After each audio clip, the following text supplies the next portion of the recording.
Hello, everybody, and thank you for being here today. It's a pleasure to be here among you, and thank you for Ivado for organizing this entire event. We will be continuing on almost the same subject as Faisal, which is epilepsy, and today I'll be talking to you about how can we use a connected object, such as a connected shirt, to detect seizures in patients with epilepsy. Okay, so some of you may be already familiar with the movie The Tuxedo, where a high-tech tuxedo is equipped with various advanced tech gadgets and sort of gives some extraordinary abilities to whoever wears it. Well, a Montreal-based company might have made something quite similar, the Exoskin Smart Shirt. While it cannot give you advanced martial arts or invisibility for that matter, it can, however, measure biosignals in real time, namely the electrocardiogram, the body acceleration, as well as respiratory signals. And it stores them all in a small box attached to the shirt. So we thought, how can we use this technology to benefit people with epilepsy? So epilepsy, as you may already know, is one of the most common neurological disorders in the world, impacting over 50 million people worldwide. While some anti-seizure medication exists and can be used to control seizures, however, unfortunately, 30% of patients suffer from refractory epilepsy. Epileptic seizures are often accompanied by convulsive movements, tonic-clonic phase, and loss of consciousness, loss of balance, which greatly increases the risk for various adverse events, such as falls, fractures. And these accidents can become quite serious if the patient is left alone or unattended. So some of these challenges can be overcome by designing an algorithm capable of detecting seizures based on data from wearables. So our team at SHUM is actually testing various connected objects to detect seizures, but in my project, I'm focused on the connected shirt. So such an automated seizure detection algorithm can then be used to alert caregivers to provide a rapid intervention. So we recruited patients with epilepsy admitted to the SHUM Epilepsy Monitoring Unit, and we asked them to wear the shirt during their stay at the hospital.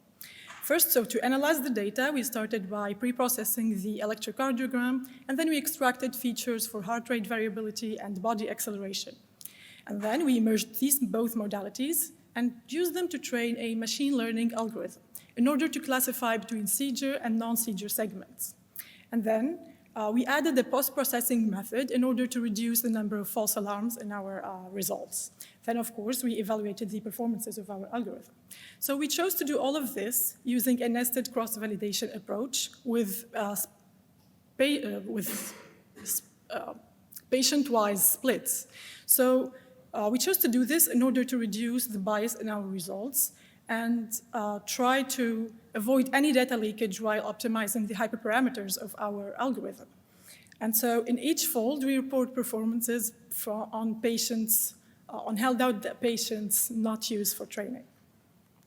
So during this study, we recruited a total of 42 patients with epilepsy at the SHUM, and they experienced a total of 66 focal to bilateral tonic-clonic seizures, which are a type of seizures most commonly associated with serious adverse events. And so our dataset amounts up to more than 8,000 hours, which is surprisingly the second biggest dataset in the world regarding the evaluation of wearables in a hospital environment. So results from our nested cross-validation show that we reached an area under the ROC curve of 0.9. Now, while sensitivity varies between patients, we reached an overall sensitivity of 84.8% with correctly detecting 56 out of 66 seizures, and that has been done with a very low false alarm rate of almost 0.55 false alarms every 24 hours. So during my master's thesis, we have showed that we have quite some promising findings regarding the detection of tonic-clonic seizures using a connected shirt and in hospital environment.